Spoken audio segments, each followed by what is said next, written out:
Game 1, Round 2, this Western Conference semifinal matchup between the league-leading Suns and the Dallas Mavericks ends in a Suns Game 1 win, 121-114 the final score, as DeAndre Ayton led the way with 25 points and 8 rebounds. But a balanced offensive effort by the Suns in a game that they never trailed. Not even once. 0 times tied, 0 lead changes, a wire-to-wire win for the Suns, and a reason they sit atop the league. Oh, he's Brennan Haywood. I'm Kristen Ledlow. Welcome back into our NBA TV studios. Got to give you your just in case. Got to make sure you intro me, just in case people don't know who I am. Just in case. Just in case. They know now. All right. But again, the Suns proving in a start-to-finish win why they sit atop the league for the majority of this season. Yeah, and this is one of the best teams in the league, and the fact of the matter is they can do it on both ends, and they're a well-oiled machine. They have 2 stars that can close out games. They have a young budding star inside and DeAndre Ayton that's able to go ahead and take over as well. Excuse me. And so when you look at how well-balanced this team is, they have guys that can score. They have guys that can defend. They have guys that come off the bench with energy. And they're just a well-put-together team. And you see their young guys are starting to grow and really evolve in their roles. What is it that you liked about Ayton's play, 25 and 8, not only in a pivotal Game 1, but go right. We have some water. Yeah, I do have some water. But I'm gonna get to it in the commercial break. I'm good now.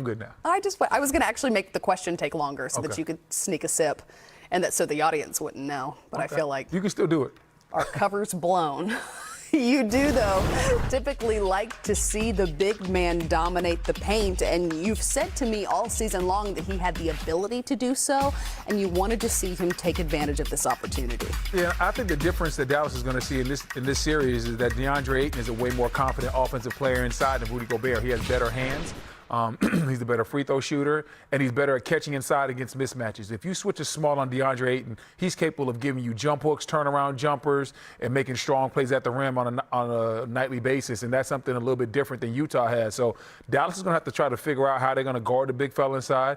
He's gotten better and better every single season. His offense has continued to improve, and man, oh man, listen, Phoenix, they're going to have to back up the Brinks truck. They're going to have to pay this young fella. Yeah. They probably should have went ahead and took care of him last offseason after what he did, but they're definitely going to take care of him this postseason. How difficult is this team to stop when every single one of their starters scores in double figures, and you know that at least 2 of those guys could give you 20 or 30 or 40, or well, one of them gave you 60 at one point. Well, that's why they have the best record in the league, because it's hard to stop him, because on one night it can be Devin Booker. The next night it can be Chris Paul. Some nights it can be both of them. It can be DeAndre Ayton. Then you can't leave some of their role players, whether we're talking about guys like Mikal Bridges. He had 13 points. And you see Booker right here, he got it done really early on in this game. Look at him come off the screen, sees DeAndre Ayton coming right down the lane, sees his big fella, say, hey, I'm going to make him pay early on. He understands that getting the ball to his big fella early on, letting him eat, is something that's going to help him later on in the game.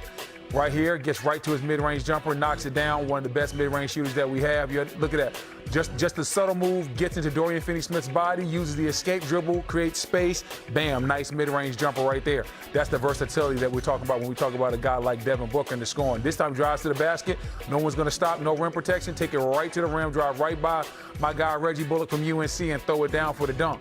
Comes off a double screen, reads the defense, sees DeAndre Ayton, throws it over the top. He has versatility. He's not just a scorer. He's a guy that can score, but at the same time, he can get it done as a passer. And right here, he puts Luca in his trick bag, pulls up in the mid-range, and man, he's just one of those guys that there's nothing that Devin Booker can't do on the court. There's some guys that they can just score the ball. There's some guys that are catch and shoot guys. He can catch and shoot. He can play within the mid-pick and roll. He can post up smaller guys. And at the same time, he's gotten so much better as a playmaker as well, as we saw him find DeAndre Ayton for lobs. So Devin Booker is very problematic. I'm not sure how Dallas is going to guard him. But more importantly, the pieces surrounding Devin Booker are so strong. We talk about Chris Paul, DeAndre Ayton, Mikal Bridges, Cam Johnson. This team is well put together, and more importantly, they're excellently coached when we talk about Monty Williams, who I think should be Coach of the Year. And likely will be. I'd imagine that Luca would be the first to admit that a 45, 12, and 8 performance that comes in a loss is discouraging, to say the least. But what worked so well for him in this game? Well, for Luca, I was a little bit surprised that Phoenix was going with a drop coverage. Early on in the game, their bigs weren't up at the level, and Luca was getting a chance to come off screens, as you see right here. DeAndre Ayton's in the lane. That means that when Luca comes off that screen, he has the ability to drive, stop, get into his step back, or he can get into passing mode to drive all the way to the basket. And once again, you see Luca coming off the screen, Phoenix standing to drop coverage. Luca getting right down the lane to his floater, nice bank shot. So part of the reason why Luca was able to score tonight was because of that drop coverage. It almost looked like to me, and I wasn't in the Phoenix locker room before the game, but they said, listen, we'll live with Luca getting his 45 points as long as everybody else doesn't get off. Dallas Mavericks, I think, only had 16 assists for the game. Total in the game. So 16 assists for the game. And they said, listen, Luca, if you can beat us with your 45, that's cool, but we don't want to see these other guys get off. Well, then what can be done differently? Game 1, round 2 of this Eastern Conference semifinal matchup between the Eastern Conference leading Miami Heat and the Philadelphia 76ers. 106-92 the final score as the Heat take the 1-0 lead in this series. Tyler Hero led the way with 25 points and dished 7 assists as well, and that was fun to watch. Well, he was fun to watch. The entirety of the game. Well, we knew Philly was coming in really shorthanded, so they could be a very tough. But Tyler game. Hero was fun to watch. But Tyler Hero was very fun to watch. He had a very good game. Oh, he's Britton Haywood, by the way. Thank you very much. I realized we changed over because you weren't here earlier. No, I was not. Neither was I. Welcome in to our NBA TV studios. We're going to be with you for the next several hours for all of the coach and player press conferences, not just after this game, but after our late game on TNT as well. Let's talk a little bit about, though, what made the Heat so successful in this game, apart from the reality that the Sixers are limited. Well, when you look at the fact that Heat defense is still good, they limited what the Sixers were able to do from a three-point standpoint. The Sixers they're going to have to be able to hit a lot of threes with Embiid not playing. James Harden also didn't have that vintage type of James Harden, Houston type of game, and he's going to have to turn back the clock at least with Embiid out, and he's going to have to be that big-time James Harden. So if you can limit James Harden, limit their amount of threes, and win the battle in the paint, which Miami should do with Embiid out, it's going to be very hard for the 76ers to win ball games until he gets back.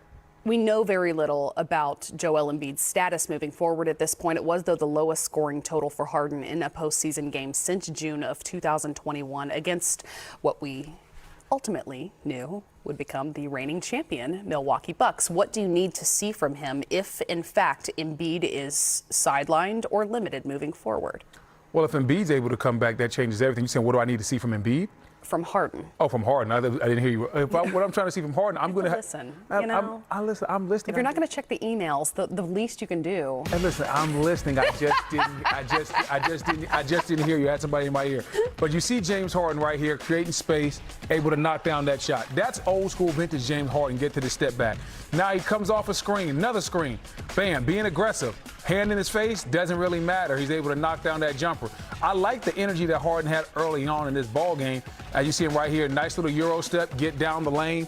That's the James Harden that they need to see, but they're going to need that all game long. James Harden is going to have to be aggressive, looking for his shot. Right here, okay, you see two defenders, don't matter. Go right by him, create a problem.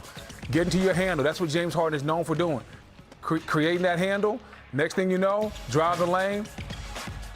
Find a nice assist right there, nice dish as he throws the dunk to DeAndre Jordan. That's what James has to do. He has to be ultra aggressive. And with Embiid out, he has to be ultra aggressive at all times. He has to be pushing the envelope. James Harden, when he was in Houston, was one of those guys that no matter what, he was always in attack mode, go mode. Sometimes that led to 40 points. Sometimes that led to 20 assists. At the end of the day, he's going to have to be that at least for a couple of games. Tobias Harris, though, did help lead this offense. What did you like seeing from him? 27 in this game. I love his efficiency. I love the fact that he was able to step up and make shots. I love that he was aggressive. And that's what you have to do. When you're down somebody as good as Embiid, a guy that might be the MVP of this league, it's not going to be just James. Even though I'm saying James Harden has to step up, it's going to be Tobias Harris.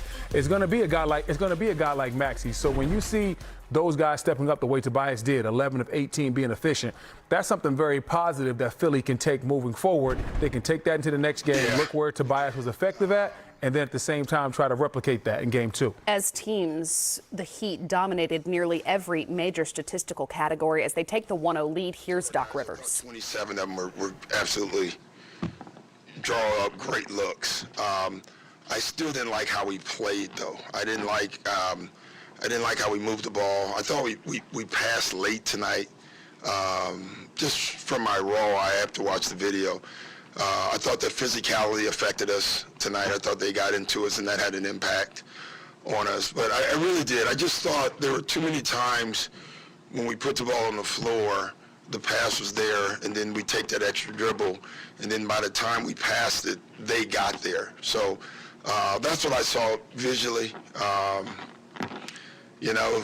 I liked how we fought back, got back in it at halftime. I liked how we came out at the beginning of the third quarter, had great energy, missed a couple of wide open shots in that stretch where we could have stretched the lead, and then I didn't like the rest of the